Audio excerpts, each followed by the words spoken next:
কুল্লু মান আলাইহা ফানিউ ওয়া ইয়াবকা ওয়াজহু রাব্বিকা যুল জালালি ওয়াল ইকরাম। সব ধ্বংস হয়ে যাবে, খুঁটিবিহীন আসমানটা টুকরা টুকরা হয়ে পড়ে যাবে, পানিগুলো সেকেন্ডে গাছপালা গুলা সমান করে ফেলাইব, মানুষ উইরা যাইয়া এক দেশ থেকে আরেক দেশে পড়বে। ইসরাফিল আলাইহিস সালাম সিংহা ফু দিবে, সিংহা ফু দেওয়ার পরে কিয়ামত শুরু হয়ে যাবে। আল্লাহ রাব্বুল আলামিন বলেন, ওয়া হুয়াল্লাযী খালাকাস সামাওয়াতি ওয়াল আরদা বিল হক। আল্লাহ রাব্বুল আলামিন আসমান এবং জমিনটাকে যথাযথ বানাইছেন, এক সেকেন্ডের জন্য মিথ্যা না। আল্লাহ বলছেন, ওয়া ইয়াউমা ইয়াকুলু কুন ফায়াকুন। আবার এই আয়াতে বলতেছেন, ওয়ালাহুল মুলকু ইয়াউমা ইউনফাখু ফিস-সূর। আল্লাহ রাব্বুল আলামিন বলেছেন, সেই দিন আমার আল্লাহ ইসরাফিলকে বলবে, ইসরাফিল সিংহা ফু দাও। সুবহানাল্লাহ। সিংহা ফু দেওয়ার পরে সব লন্ড বন্ড হয়ে যাবে, পৃথিবী স্তব্ধ হয়ে যাবে, হাজার বছর পৃথিবী এইভাবে থাকবে। আল্লাহ রাব্বুল আলামিন বলেন, লাশগুলা বাঁচতে থাকবে, বাঁচতে বাঁচতে বাঁচতে বাঁচতে এক প্রান্তে থেকে আরেক প্রান্তে যাবে, কেউ কাহারও কোনো খবর নিবে না রে বাবা। যুবক ভাইরা, আল্লাহ রাব্বুল আলামিন কুরআনে বলে দিয়েছেন, আল্লাহু লা ইলাহা ইল্লাহু লা ইয়াজমা'ন্নাকুম ইয়াওমাল ইয়াউমিল কিয়ামাতি লা রাইবা ফীহি। আল্লাহ ছাড়া কোনো মাবুদ নাই। সারা জীবন তুমি যারা সাজদা দিলা না, অথচ সেই মালিক তোমার জীবন দিয়েছে। সারা জীবন যারে তুমি সাজদা দিলা না, অথচ সেই মালিক তোমার মৃত্যু দিয়েছে। তুমি সারা জীবন যেই মনিবের সাজদা দিলা না, এই মালিক পৃথিবীটা বানাইছে। আল্লাহু আকবার না কেন? সারা জীবন যে আল্লাহকে সাজদা দিলা না, ওই আল্লাহই বলবে, ইসরাফিল আমার সিংহাটা ফু দিয়া দে। সিংহাটা ফু দিলে পৃথিবীটা বন্ধ বন্ধ হয়ে যাবে রে। আল্লাহ রাব্বুল আলামিন কুরআনের মধ্যে বলে দিয়েছেন, লা ইয়াজমা'ন্নাকুম ইলা ইয়াউমিল কিয়ামাতি লা রাইবা ফীহি। আল্লাহ বলছেন, আল্লাহ হলো তিনি যিনি তোমাকে আমাকে একত্রিত করবেন একটা ময়দানে, যেই ময়দানটা সম্পর্কে কোনো সন্দেহ নাই। ওয়া মান আসদাকু মিনাল্লাহি হাদিসা। আল্লাহর চাইতে সত্যবাদী আর কে হতে পারে? এই জন্য যুবক ভাইরা অনুরোধ করে বলে দিয়ে যায়, আল্লাহ রাব্বুল আলামিন কোরআনে বলে দিয়েছেন, হাসরের ময়দানে কাফেরদের অবস্থা ভয়াবহ হয়ে যাবে। হাসরের ময়দানে দেখেন আল্লাহ কয়, ইয়াউমা তাবিয়াদ্দু বুজুহু ওয়া তাসওয়াদ্দু বুজুহ। হাসরের ময়দানে একত্রিত করা হবে। ওয়াত্তাকু ইয়াউমান লা তাজজি নাফসুন আন নাফসি শাইআ। দেখছেন কত উপর ওয়াজ, ঠান্ডা মাথায় করতে হয়। মনোযোগ আছে আপনাদের? আরে মনোযোগ আছে? আমি আপনার দিকে তাকাই ওয়াজ করতেছি না, ওয়াজ করতেছি এই যে 50টা ক্যামেরা আসছে এখানে, এই যে এতগুলো ক্যামেরা আসছে, এতগুলো ক্যামেরা মোবাইল টোবাইল যে লাগাই রাখছে। লন্তির ওয়াজ আগামীকাল দেশ বিদেশ থেকে মানুষ ঘরে শুয়ে শুয়ে শুনবে। এই জন্য আপনারা যেদিকে মনোযোগী হন, আমাকে মাথা ঠান্ডা রেখে কথা বলতেই হবে। আমি কি বুঝাতে পারতেছি? এই জন্য আল্লাহ বলেন, ওয়াত্তাকু ইয়াওমান লা তাজজি নাফসুন আন নাফসিন শাইআ। হাসরের ময়দানে যেদিন আল্লাহ একত্রিত করবে, একত্রিত যেই মাঠটার মধ্যে করবে, ওই মাঠটা হলো শাম সিরিয়াই। এই দুনিয়ার জমিনে হাসরের ময়দান হবে। ওই মাটি, দুনিয়ার মাটি গোলা হলো মাটি, আর ওই দিন হাসরের ময়দানটা হবে তামা।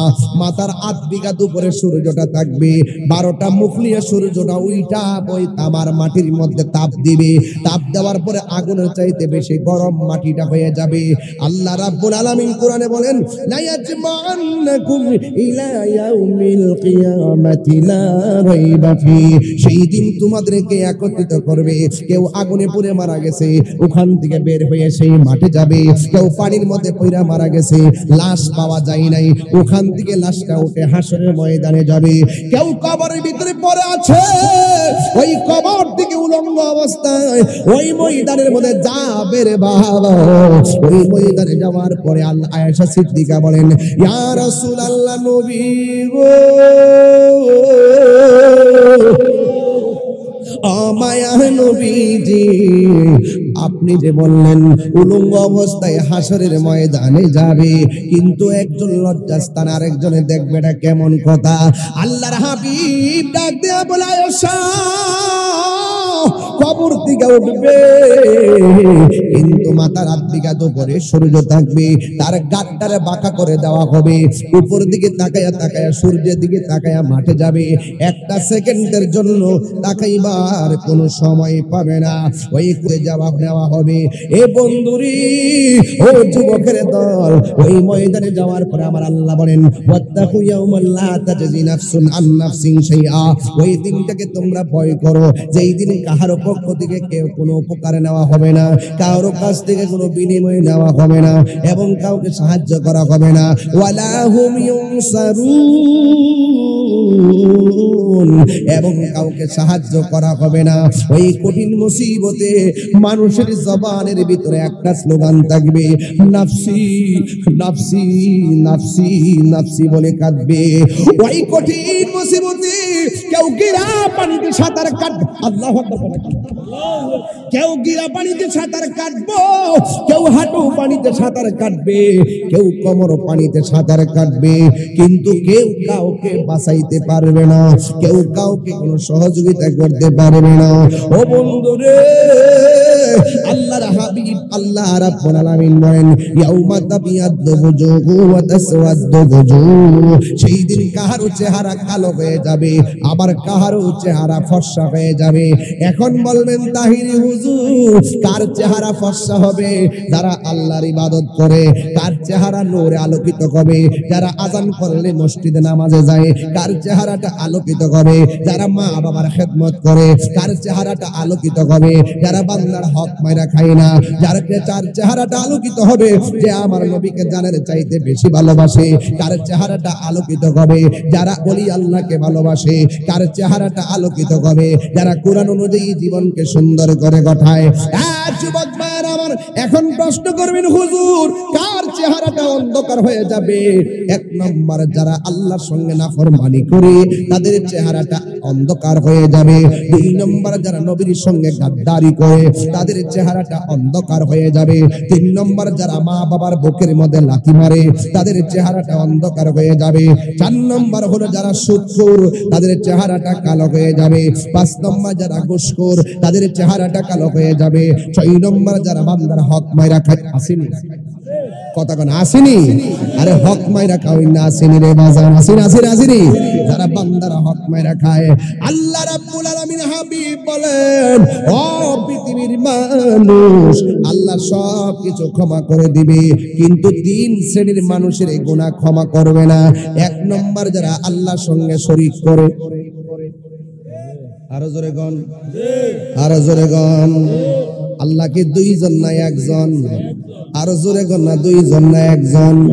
যারা আল্লাহর সঙ্গে শরীক করে এদের গুনাহ আল্লাহ মাফ করবে না। দুই নম্বর, যারা মা বাবার বুকে লাথি মারে এদের গুনাহ আল্লাহ মাফ করবে না। তিন নম্বর, যারা বান্দার হক মাইরা খায় তাদেরকে আমার আল্লাহ কখনো মাফ করবে না। এই জন্যই তো আমার নবী, আপনার নবী বলেন, কিয়ামতের ময়দানে আমার রাসূল বলেন, কিছু কিছু মানুষ যাদের গায়ের মধ্যে মধ্যে জাহান্নামের শিকল লাগানো হবে। রাসূল ডাক দিয়ে বলবেন, আল্লাহ এরা কারা গো, গায়ের মধ্যে শিকল লাগায়া রাখছি। আল্লাহ ডাক দিয়া বলে, বন্ধু এটা ঠান্ডা কোন শিকল না, এই শিকলটা জাহান্নামের আগুন দিয়া গরম করা হয়েছে। এই শিকলটা তাদেরকে বেরি লাগাইয়া দেওয়া হয়েছে। কয় কেন? কয় এই জন্য যারা দুনিয়ার জমিনে মা বাবার বুকে লাথি মারত, মা বাবার মনে কষ্ট দিত, নিঃস্বার্থে ভালোবাসে শুধু আমার মা, ববে যার তুলনা নাই, নিঃস্বার্থে ভালোবাসে শুধু আমার মা, ববে যার তুলনা নাই।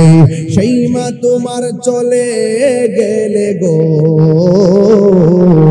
আল্লাহু আকবার, সেই মা তোমার চলে গেলে সার হইব কান্দন, এই জগতে কেউ হবে না মায়েরই মতো, এই জগতে কেউ হবে না মায়েরই মতো।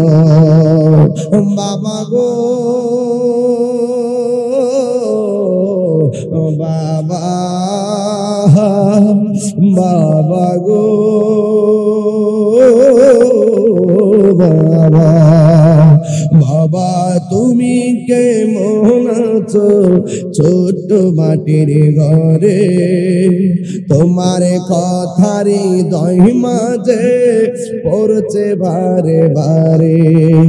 বাবা তুমি কেমন আছো ছোট্ট মাটির ঘরে, তোমার কথারি দই মাঝে পড়ছে বারে বারে। বাবা গো বাবা, বাবা গো বাবা, কত আদর কত স্নেহ তোমার কাছে পেলাম, সব কিছু হারিয়ে আজকে নিঃস্ব হয়ে গেলাম। ভালোবাসি তোমায় বাবা, বুকটা যে যায় চিরে, তোমার কথারি দই মাঝে পড়ছে বারে বারে। বাবা গো বাবা, বাবা গো বাবা, জোরে জোরে কি আল্লাহু আকবার বলা যাবে না? তাইলে বোঝা গেল মা বাপরে কষ্ট দিলে হাসরের ময়দানে আযাব আসে না নাই?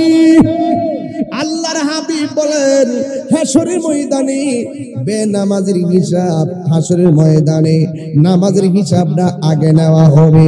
এই জন্য যুবক ভাইরা আমার, ওই হিসাবের কাঠগড়ে দাঁড়াইবার আগে নামাজের দরকার আছে না নাই? ওর সময় তাতে রাস্তায় পরে দরবি যদি তারে, চলো মুর্শিদের দরবারে, মুর্শিদের নামটি ধরো, নিজের ইমান ওজন করো, বিসমিল্লাহকে চাপা রাখো হৃৎপিণ্ডের ভিতরে, দুই চোখের পানি দিয়া যাই কি পাওয়া তাহারে, ওর সাথে সাথে মন মহাজন, সাথে সাথে মন মহাজন, কি না হইতে পারে চল মুর্শিদের দরবারে। মুর্শিদ নামটি পরম ধন, করো তুমি তার সাধন, তিন পুরাতন ধন্য হবে এই কুলে সেই কুলে। দুনিয়া তো শান্তির দরকার আছে, আখিরাত তো শান্তির দরকার আছে না নাই? এই দুনিয়া ক্ষণস্থায়ী, কিন্তু আখিরাতটা হলো চিরস্থায়ী। নামাজের হিসাব দেওয়ার আগে নামাজে হয়ে যাও, হাসরের ময়দানে সত্যের অবস্থা সবচাইতে ভয়ঙ্কর হবে। কথা কোন ঠিক কিনা? এই জন্য হারাম খাওয়া যাবে না, ঘুষ খাওয়া যাবে না। এই জন্য আমার নবী, আপনার নবী বলেন, হাসরের ময়দানে সব মানুষ নাফসি নাফসি বলে কাঁদবে, একমাত্র 7 প্রকারের মানুষের মাথার উপরে আমার আল্লাহ আরশে আজিমের ছায়া দিয়ে দিবে। কয় প্রকার? 7 শ্রেণীর মানুষের মাথার উপরে। শেষ কথা হলো 7 শ্রেণীর মানুষের মাথার উপরে আরশে আজিমের ছায়া থাকবে। সুবহানাল্লাহ।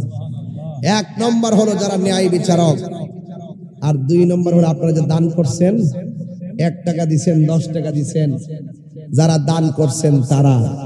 কথা কোন ঠিক কিনা? তবে যারা হাসরের ময়দানে ওয়াজ করে আমাদের মতো পাগি ডাগি লাগায় আয়া কয় হাসরের ময়দানে আমার নবী সুপারিশ করব, দূরের কথা নবীর জান লইয়াই নাকি ঠেলাঠেলি। আর জোরে কোন নাউজুবিল্লাহ। আপনারা জবান খুললে কোন আমার নবী হাসরের মাঠে সুপারিশ করার ক্ষমতা আছে না নাই? এ আওয়াজে মানি না, জোরে কোন আছে না নাই? যারা বলে আমার নবী সুপারিশ করতে পারবে না, তাদের কথা ঠিক আছে। যারা নবীর দুশমন, এদের জন্য নবী সুপারিশ করবে না। যারা নবীর দুশমন, যারা ঈমান আছে, আমলে ত্রুটি হয়ে গেলেও রাসূল সুপারিশ করব।